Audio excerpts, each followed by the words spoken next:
Maintenance intervals for open circuit cooling towers. We are currently in the spring months. Now, as we move towards the summer months, it is becoming very clear that businesses will need their water cooling towers considerably more than they do in the winter. It becomes especially important that we perform maintenance on our cooling tower without neglecting it. At this point in time, in order for the cooling towers to operate at their full and optimal capacity during the hot summer months, we can show a little bit of extra care to our cooling towers now. There is really no need for a great deal of effort when it comes to maintenance of cooling towers.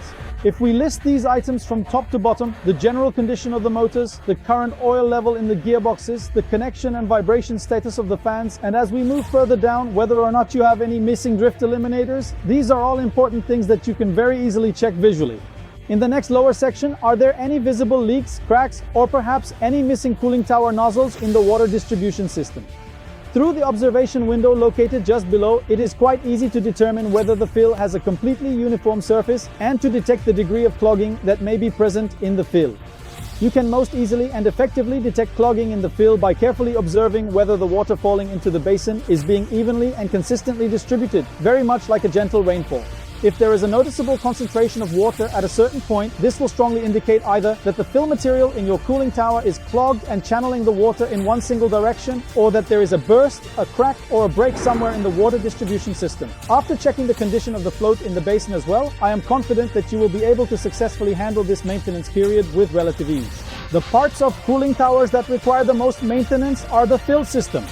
Depending on the specific type of fill being used, there are three primary types available in these fill systems. Bigudi, splash grid, or PVC film fill. Among these various fills, Bigudi fills have a unique structure where any potential blockages can be easily seen. Although our standard recommendation is to replace them every 2 years during maintenance, it is certainly possible to use this particular type of fill for longer periods of time as well.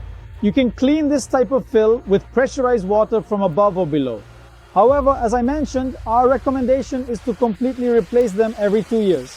This will ensure that the tower operates much more efficiently. Since the insides of PVC film fills are not visible, they are the type of fill with the highest likelihood of clogging. With this type of fill, you usually can't really see when it gets clogged. However, you can detect it by observing the sprinkler pattern in the pool. If you realize that the PVC film fills are clogged or are not transferring heat effectively, it is crucial that you do not delay in replacing them. This is because if you wait for too long, your only option will be to break the PVC film fills with tools like demolition hammers or sledgehammers, because significant blockages in these fills can lead to very serious operational problems. I strongly recommend that you replace the PVC film fills approximately every 2 or 3 years, depending on the water's contamination. For applications with particularly dirty water, splash grid fills are the type we generally recommend. A key advantage is their longevity, as their replacement might not be needed for nearly 20 years. For this reason, when you choose splash grid fills, you can have greater peace of mind compared to other options.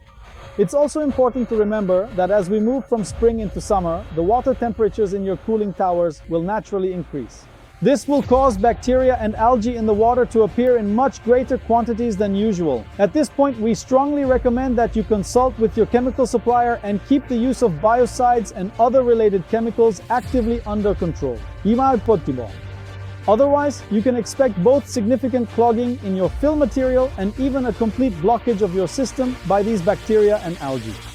It's also important to remember that the minerals and particles left behind as a result of water evaporation in cooling towers are the primary factors that contaminate the cooling tower fill and basin.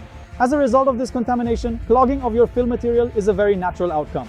It is certainly possible to ensure your tower continues to operate at its most efficient level by consistently performing regular maintenance and thorough cleaning procedures, all without being negatively affected by this.